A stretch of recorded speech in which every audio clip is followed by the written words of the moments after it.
welcome to Jurassic Park for a minute. We're discussing the second Jurassic Park sequel, one at a time. I'm Brad. I'm Dave. And today we're back to end out the week and leave the Aviary with minute 65 of Jurassic Park 3. Before we get to that, David, briefly looking over at Jurassic-Pedia.com. I'm not sure if we've brought up the Aviary entry that's there. I think we started doing the Jurassic Pedia stuff after we got to the Aviary, but in case we haven't, we've got a link in the show notes here to the Aviary write-up for Jurassic-Pedia. Mm-hmm.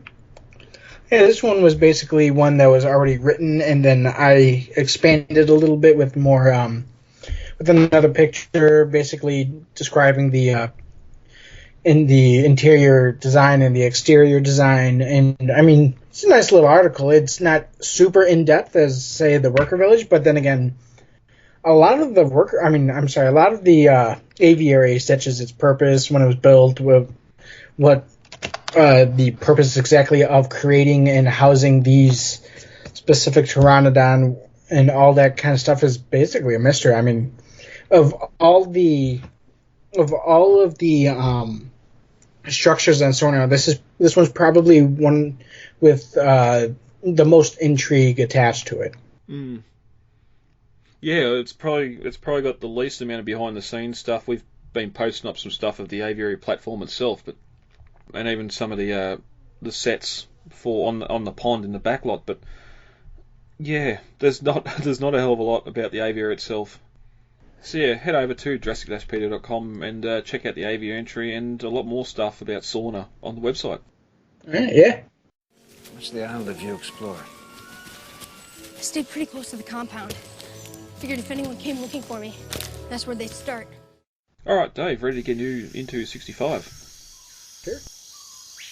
As we're in minute 64, we get our last look at Billy as he's submerged underwater, being attacked by two hovering pteranodons above the river, and Grant and Paul had turned and run, realising they're now the target of a third pteranodon.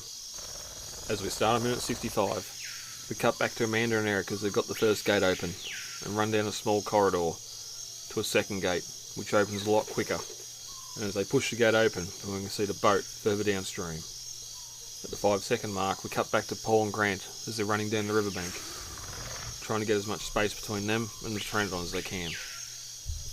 At the 7-second mark, we cut to the exterior of the Aviary gate, as Amanda opens it and holds it open, waiting for her husband and Grant to arrive.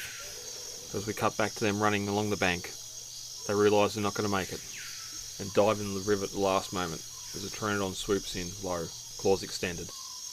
Amanda slams the gate shut and runs for the boat as Paul and Grant swim deep underwater, under the cage and the barrier of the aviary, and out into the open air. At the 23-second mark, the large pteranodon that was following them swoops in low and grips onto the cage wall and shakes it violently, trying to get to the prey outside, but it can't. At the 30-second mark, we cut to Grant and Paul swimming downriver, past cages, military trunks, and other human debris that's littered the area, making their way towards the boat, where Amanda and Eric now are. At the 38-second mark, we cut back to that exterior gate of the aviary. As if a ghost blew by, it slowly creaks open as the lever falls off the locking mechanism. The animals are free to escape. At the 46-second mark, we cut back to the boat as Grant and Amanda have long sticks and are using them to manoeuvre the boat out into deeper water and to catch the current. Grant hears the squawk of the pteranodons and looks up as the fog's now cleared and we get a full image of the horror of the Isla Sorna Aviary. And as the minute ends, the boat slowly drifts down the jungle river, away from the pteranodons. As we open on 65, we see Amanda and Eric make a run from the first perimeter gate to the second, and I love how we got the construction here. Yes, it's not the same as what we've seen previously with the vehicle accessible gates on Sorna and Nublar, but just the whole concept of having an in or outer gate. Whenever I go to a zoo, butterfly enclosures, that sort of stuff, where you got an in or an outer door, it just always makes me think about this sort of stuff. But looking closer here as they come to the second gate, the control panel on there's one on either end. We don't really see much of it at the other end, but one here with 4 or 5 different big buttons and switches, and a red telephone looking unit here which David, you speculated you've seen something like this up on the platform earlier, and Yeah, yeah, it did. What I basically think this telephone here would have been used for is probably, I'm sure at some point this would have possibly been electrified, maybe even. And at some point they would have had to have buzzed the guy into this. I think it's interesting how they got like a pile of leaves on the big giant latch to the door, basically implying that it's not been opened in 8 years, you know? Yeah. But the telephone being read obviously would have been an emergency phone if they ever needed to use one, you know? Yeah, and in a couple of the photos here I'll post up on the group, you can clearly see the spiral cord looping down, back up on the platform where the stairs drop down to the edge of the bridge. There's also a telephone mount there, which is seemingly a plastic cover, half broken over, so obviously to keep it out of the weather.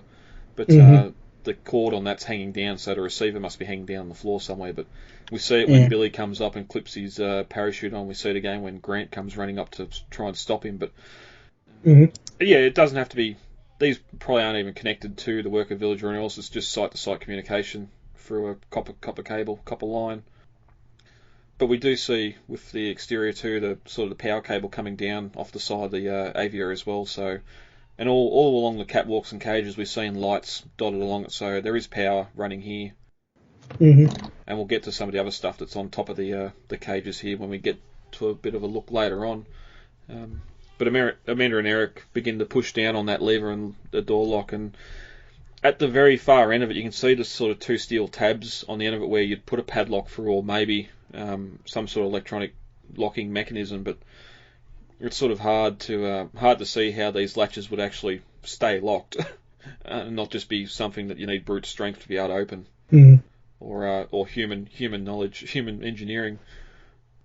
But as they get the lock open, they start to push the gate, and we cut to a scene behind them. And through the gate, you can see the boat, or the outline of the boat, a little bit further down river, which makes the boat being a lot closer to the aviary than what we seen earlier when Grant was looking down it with binoculars. Could you think if you could see the boat that easily, you'd be able to see down to the bottom of this gate here as well, maybe. But we get a cut back as get a quick cut back as Paul and Grant run along the river's edge again, along this great looking set with the waterfalls sort of running down beside them. And that's when we cut to the exterior shot of the aviary exit entry, and we've got two big floodlights on top of the cage, as well as a video camera and a speaker, which interesting, the speaker's there when the phone's there. Is it a speaker or is it a Oh no! I see I see the speaker now. I was looking at the floodlight. I don't know what else it would be unless it was some sort of water cannon or something. I would imagine that the speaker was probably to let somebody know, or maybe even sound an alarm that the cage was open. You know? Yeah, I'd say more probably alarm, sending an alarm. But even like the interesting, this is the first video camera we've seen outside or in the aviary as well. We know those monitors were up in the very top observatory when we come into there, so there was definitely power here. Yeah, I think that the speakers would have been either to like sound an alarm that the gate was open, and the video camera was there to identify whoever was being buzzed into the in or out of the cage, you know.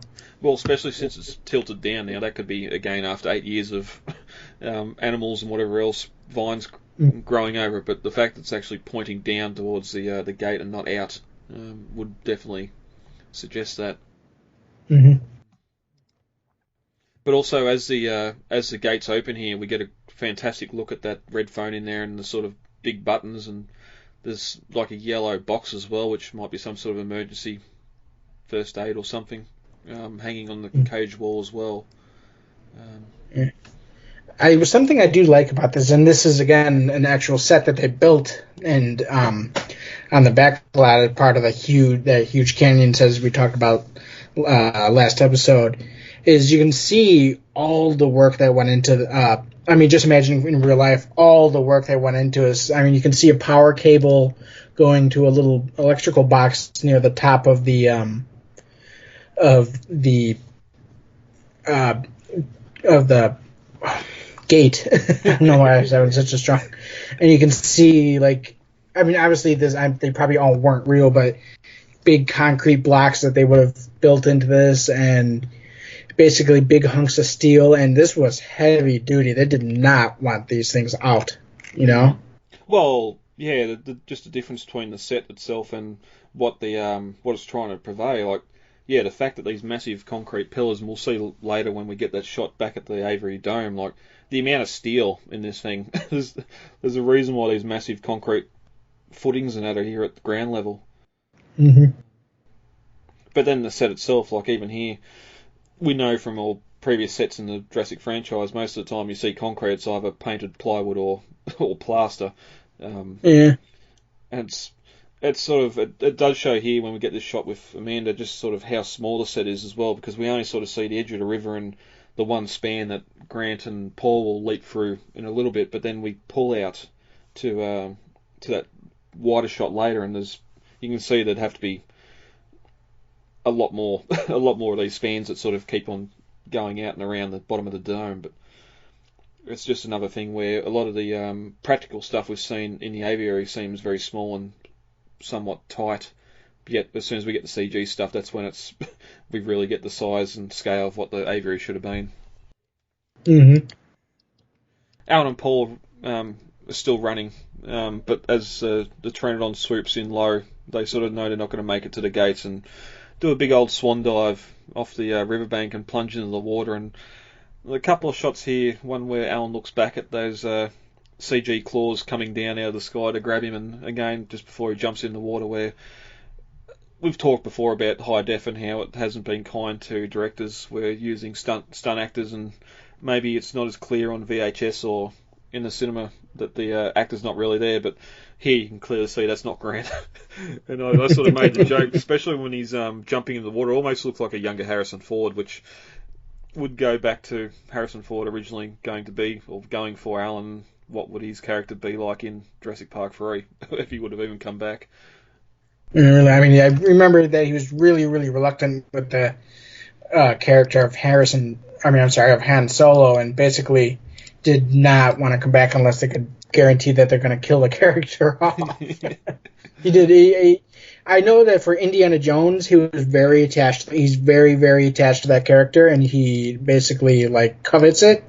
But with Harrison Ford, I'm sorry, with Han Solo, he never really had that same kind of emotional attachment to that character. Yeah. And it's kind of interesting because it makes you wonder if he would have had that same kind of emotional attachment with, say, Alan Grant, you know? Mm. Well, even Indiana Jones, I'm hearing now that they're recast and it's going to be someone else doing Indy 5, so I don't even know what's going on there. I remember hearing him say that basically they're recasting over my dead body. Oh, okay. Well, if it's enough and the Force Awakens goes off, maybe it will be over his dead body. Unless you just keep the man out of a plane, please. But Amanda must see them leap in the water because she goes back to the gate and pushes it shut, which I don't think she would have done that if she hadn't seen him jump into the water. But it sort of bounces off the steel frame a little bit, but it seemingly locks closed because it doesn't really move that far out. And I suppose, as we see in a little bit, the lock's almost down where it needs to be, but not quite. But it gets kind of stuck on the locking mechanism, but doesn't really hold, unfortunately. Yeah. And remember here too that they left the inside gate open, so this is the only thing now, this closed gate that's keeping the pteranodons in. But Grant and Paul continue to swim underwater, and here we sort of get a bit more of that realistic underwater shot where it's a bit dirtier, it might be just the filth they used, or they might have put something in the water, but a few bubbles in there and a bit dirtier as they sort of pass under the barrier, and we get that shot up above as they're under the water and come up out of the water and get a big old breath of air. But again, through the barrier you can see that boat in the distance again. They turn back as the pteranodon comes swooping in and lands on that cage wall that sort of comes down the water's edge, and shaking on it violently, but seemingly can't get out, even though the barrier doesn't go all the way to the water, or even lower. The mesh on the walls isn't that big, so fish and that would be able to still swim through it if it was down into the water. Yeah. Evidently, though, the pteranodons are not big on swimming. No, it seems not. But Paul and Grant start to swim, passing some military trunks, which are littered on the ground. There's one closed they come across, and there's another one further up on the bank that's sort of laying on its side, and the lid's open. And there's a lot of man-made junk here. Yeah, there is. It's like basically a bunch of just, as you said, the military crates, and even a couple cages were just left behind. There's one on the right side of the bank, and then another one on the left side of the bank.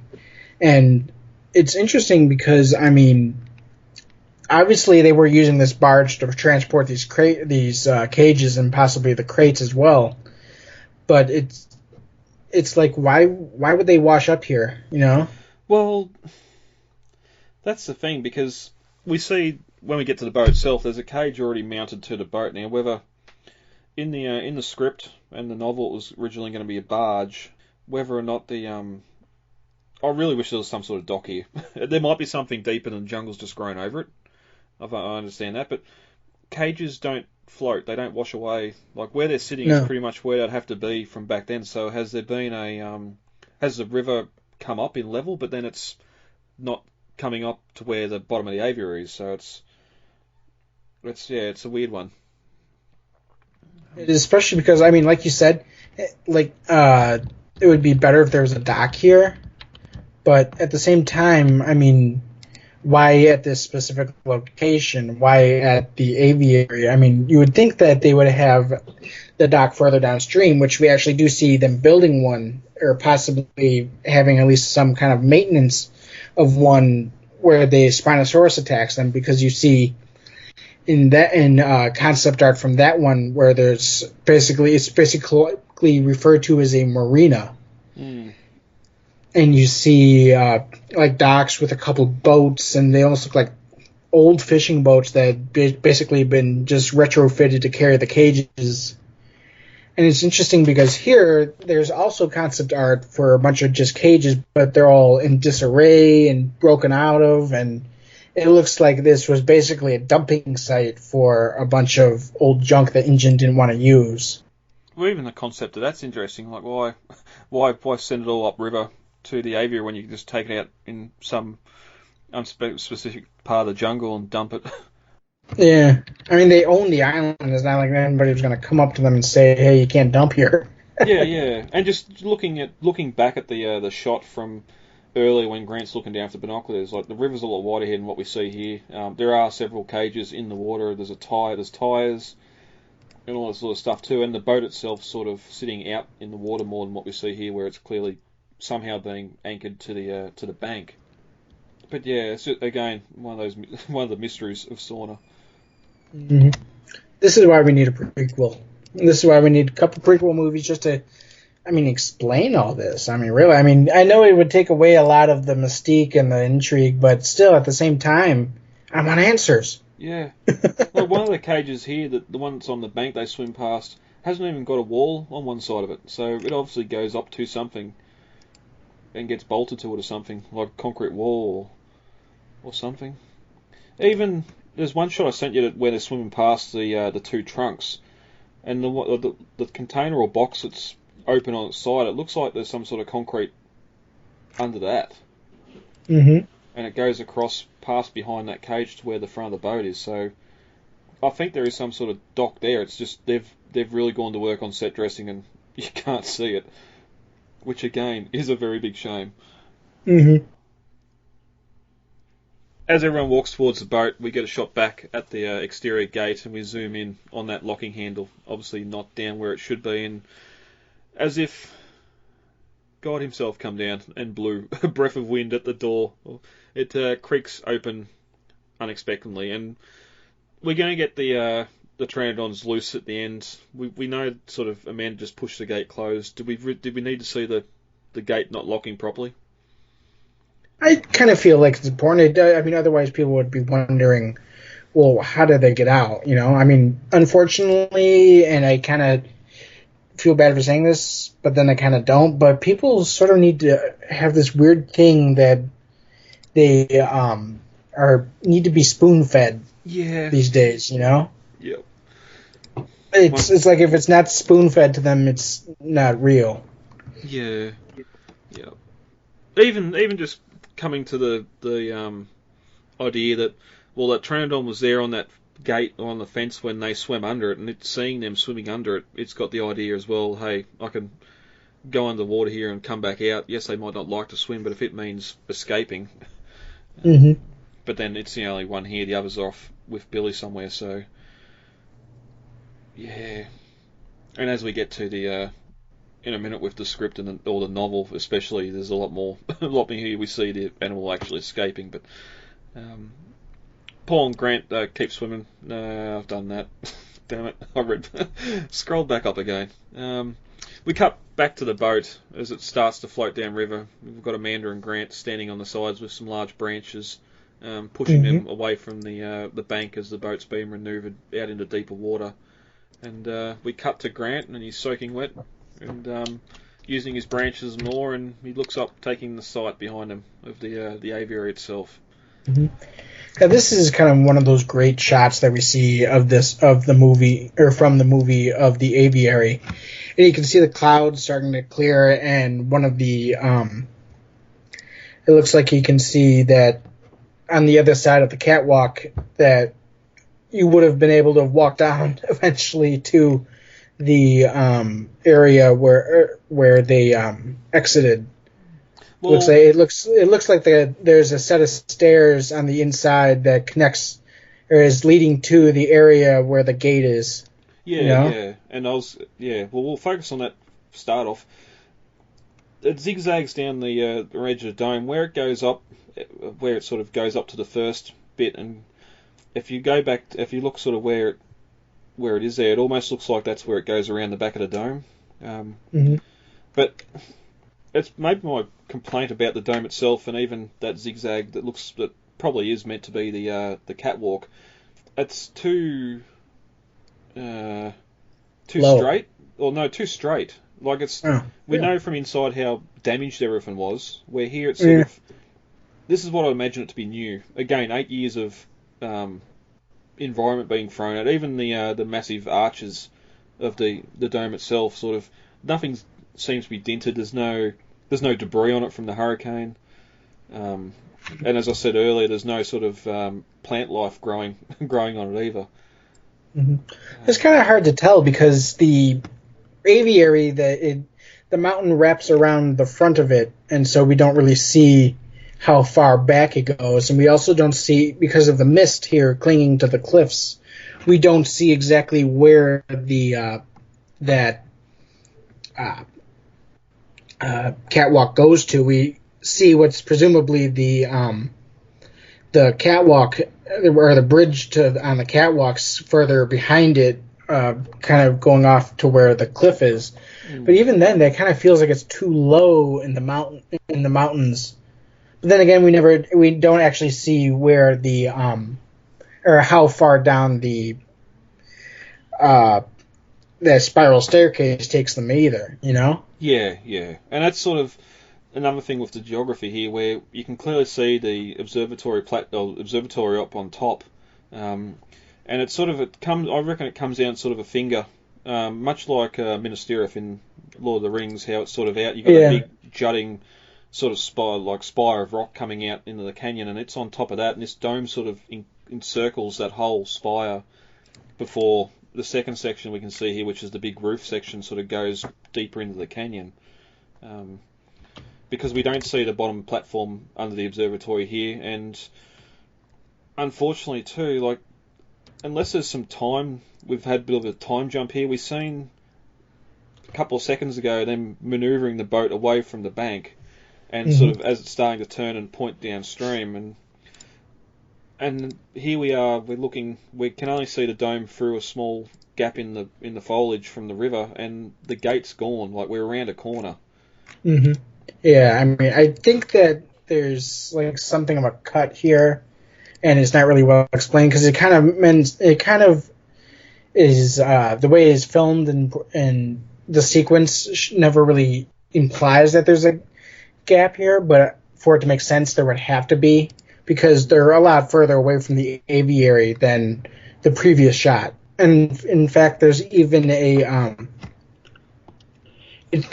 looks like they've already gone through a little bit of a strait where there's another cage laying in the water. Well, and you can see the land narrows, and then it looks like it would have opened up again. Yeah, well, that's the thing. It almost feels like they've sort of left the main river behind and gone down this little inner branch. And again, as you're saying, like there's more cages in the. Well, there's one here almost completely submerged, and there's another couple on the bank just behind Grant's legs. We can't quite see, but yeah, it's odd. It's a couple of these odd little jumps. It makes it frustrating.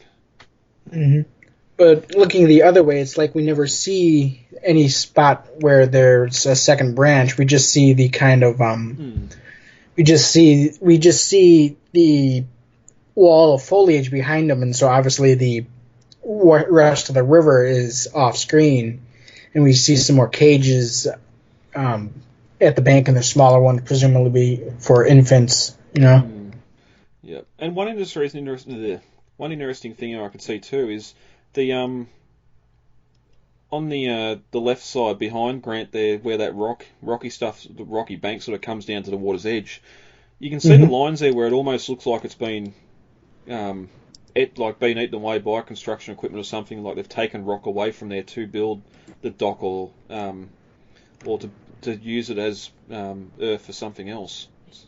It does look like that. It does have that kind of constructed kind of look to it, like they chipped away at the rock there, you know? Yeah, it's not, especially when you look at the rest of the canyon walls either side of it, it looks like it's a cutting for something, like they've cut the rock away and maybe done it for the foundation of the dock that we don't see. It also doesn't help here that this was actually a live shot, that they digitally added more cliffs and the aviary to later on in post-production. This was actually an on-location shot done on a river in Kauai. Yeah. And then they just added the cliff sides and the aviary digitally. Yeah, and then even again back up the top where the observatory platform, or the observatory is, when we were back up there earlier after the Spinosaur come through the fence, the only sort of plantings or trees to the left of the building, and there's nothing really to the right except for a view out across the canyon, and then sort of a bit of a rocky hill beyond that. So that might be the hill they're sort of floating by now. But we're going to talk more about this boat in future minutes. But one thing in this shot here too, we've got that embryonic administration InGen logo on the canopy of it, which I thought was interesting. OTC 091, which registration number, maybe they had 91 of these. unsure what the go was there, but there's a radio antenna on the side of the cabin as well, which there is, and it also looks like a spotlight, and obviously an air horn for the horn on the boat. Yeah, well, the spotlight I'm pretty sure we see later when they come across the poop, but the air horn, yeah, I thought that was interesting. Maybe, of course, this is a foggy area. Maybe they're using it, and it would sort of lead to the fact that maybe there are more than one boat that uses these waterways. And also looks like the windshield wiper is completely like broken and bent forward. Not that it help on these windows. These windows look filthy. Yeah. And we've got some cabin lights there in that too that we're going to see later on when they get the engines running at night time. I suppose too, just before we do leave the Aviary shot here too, even concept art, like you're saying, there is some concept art for the marina and that we get later on, and some of the tower and that, but there's nothing really for the Aviary itself, which is a shame. Surely there's a little bit. I've seen more from Ricardo Delgado than I've seen from anything else. I know there's one of pteranodons chasing Billy on the hang glider, but there's also some nesting. It's like initially, there's going to be one of the nests was going to be on top of